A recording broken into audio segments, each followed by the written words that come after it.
आलस्य पर एक बौद्ध कहानी, प्रेरणादायक कहानी। दोस्तों, अगर आप अपने आलस्य से परेशान हैं, आपका किसी भी काम में मन नहीं लगता है, आप अपने काम को कल पर टालते रहते हैं, तो अब आपको अपने आलस्य को लेकर परेशान होने की जरूरत नहीं है। दोस्तों, आज हम आपके लिए जो कहानी लेकर आए हैं, इस कहानी के माध्यम से आप अपने आलस्य से बहुत जल्द छुटकारा पा सकते हैं। इसलिए इस कहानी को आराम से और शांति से पढ़ें। ये कहानी आपके लिए बहुत फायदेमंद होगी। तो चलिए शुरू करते हैं इस कहानी को। इसके बाद आपको कभी आलस्य नहीं आएगा। एक बार एक आलसी व्यक्ति ने गौतम बुद्ध से कहा, मुनिवर, मैं बहुत आलसी हूँ, जिसके कारण मैं अपने जीवन में जो करना चाहता हूँ वह नहीं कर पाता, इसलिए मुझे कोई रास्ता बताएं। बुद्ध ने उस आदमी से पूछा, क्या तुम मानते हो कि तुम आलसी हो? तो उस व्यक्ति ने बुद्ध से कहा, हाँ मुनिवर, सिर्फ मैं ही नहीं बल्कि मेरे पूरे गांव के लोग कहते हैं कि मैं आलसी हूँ। बुद्ध उस व्यक्ति से कहते हैं, लेकिन क्या आपके पास कोई सबूत है कि आप आलसी हैं? उस व्यक्ति ने उत्तर दिया, हाँ। तब गौतम बुद्ध उस व्यक्ति से पूछते हैं, क्या आपके पास इसका कोई सबूत है? वह व्यक्ति कहता है, मुनिवर, मैं जानता हूँ कि व्यायाम मेरे स्वास्थ्य के लिए अच्छा है, लेकिन मैं व्यायाम भी नहीं कर पाता क्योंकि मेरा आलस्य मुझे सुबह जल्दी उठने नहीं देता।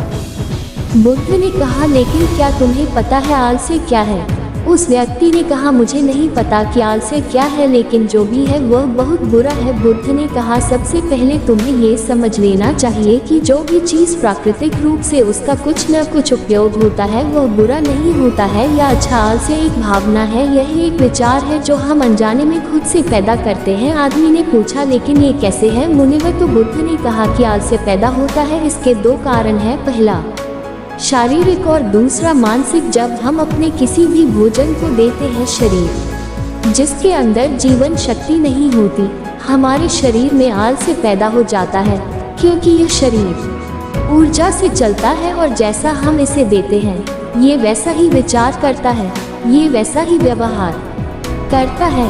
हमारे शरीर के अंदर आलस्य का एक और कारण गलत तरीके से बैठना है, गलत तरीके से सोना और गलत तरीके से चलना।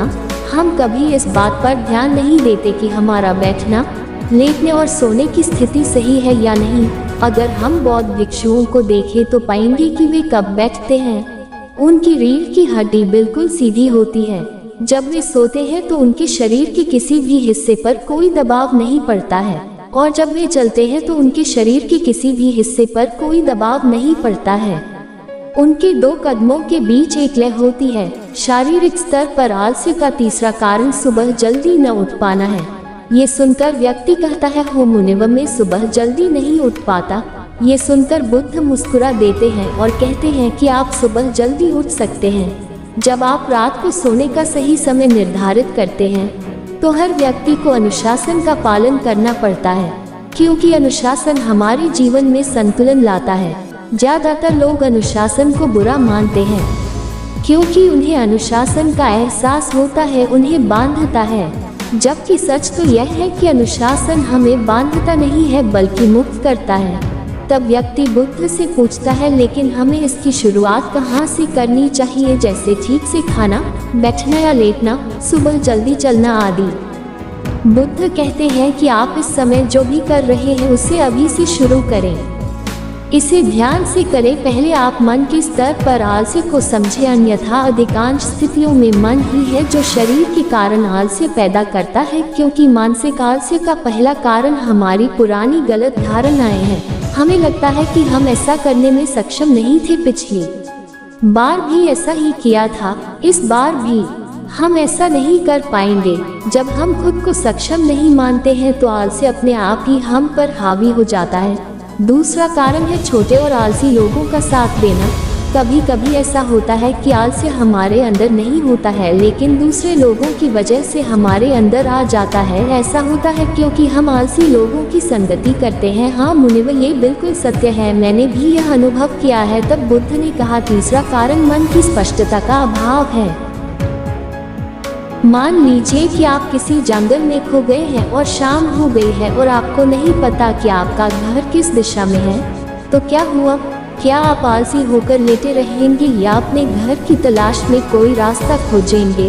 उस व्यक्ति ने कहा कि मैं बाहर जाऊंगा घर की तलाश में।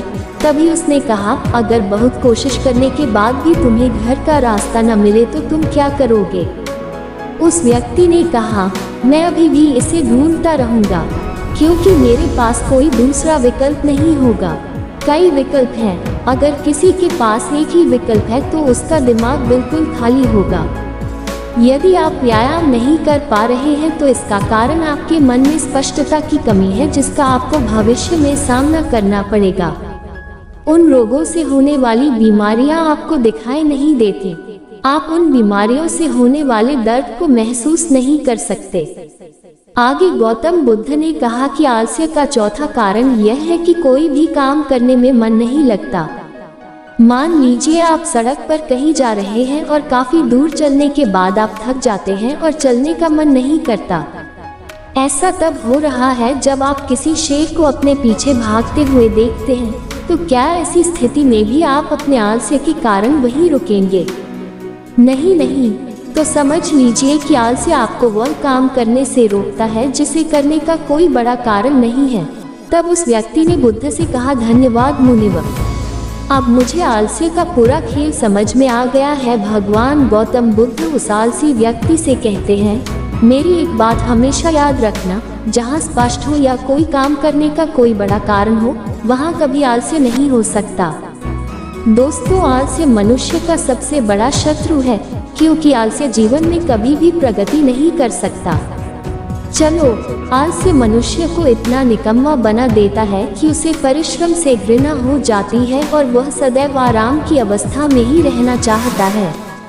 इसके लिए मेहनत के चश्मे की जरूरत होती है, जो आलसी व्यक्ति के पास नहीं होता। आलसी व्यक्ति को आलस्य दिन ब दिन अपनी चपेट में लेता जाता है, जिसके परिणाम स्वरूप वह दिन ब दिन मेहनत से भागने लगता है। मेहनत ही खत्म हो जाती है। शत्रु ने आलस्य से कहा, नमक सिर्फ दोस्त हो सकता है, इसके अलावा इसे खत्म करने का कोई रास्ता नहीं है। मेहनत से दोस्ती करने के बाद ये दुश्मन अपने आप खत्म हो जाता है। मेहनत ही सफलता की कुंजी है। इस बात को केवल एक मेहनती व्यक्ति ही समझ सकता है, क्योंकि वह कड़ी मेहनत के महत्व को अच्छी तरह से जानता है। वह जानता है कि कड़ी मेहनत ही उसकी सच्ची दोस्त है और इस दोस्त की मदद से वह अपने जीवन में हमेशा प्रगति करेगा। अगर आप गौतम बुद्ध की कहानी को सुनना चाहते हैं तो नीचे वीडियो पर क्लिक करके सुन सकते हैं। इसके बाद आपको कभी आलस्य नहीं आएगा। वह उस काम को छोड़ने की बजाय दोबारा और अधिक मेहनत से प्रयास करता है और तब तक कोशिश करता है जब तक वह उस काम को करने में सफल नहीं हो जाता। और इसके विपरीत आलसी व्यक्ति किसी छोटे से काम को करने की कोशिश करता है। इंसान को दूसरे लोगों की भी जरूरत होती है, क्योंकि वह आलस्य के जाल में इस तरह फंस चुका है कि उसे बस आराम की जरूरत है। यानी वह अपने कंफर्ट जोन से बाहर नहीं आना चाहेगा, रुकावट नहीं चाहता और अपनी पूरी जिंदगी ऐसे ही गुजारना चाहता है। दोस्तों, आलसी व्यक्ति कभी भी न तो मेहनत का महत्व समझ पाता है और न ही समय का महत्व। इसके कारण वह अपना पूरा जीवन बर्बाद कर देता है और अंत में उसके पास पछताने के अलावा कुछ नहीं बचता है। जबकि एक मेहनती व्यक्ति समय का महत्व समझ लेता है और समय का महत्व समझ लेता है। दिन प्रतिदिन कड़ी मेहनत करके अपने लक्ष्य को प्राप्त करने का प्रयास कर रहा है। इसलिए आपको हमेशा मेहनत से दोस्ती और आलस्य से दुश्मनी रखनी चाहिए। दोस्तों, मुझे उम्मीद है कि आपको इस कहानी से बहुत कुछ सीखने को मिला होगा। आप गौतम बुद्ध द्वारा बताए गए उपाय से भी अपना आलस्य दूर कर सकते हैं। दोस्तों, आपको ये कहानी कैसा लगा, कृपया हमें कमेंट बॉक्स में कमेंट करके जरूर बताएं और अपने दोस्तों के साथ ज़्यादा से ज़्यादा शेयर करें। धन्यवाद।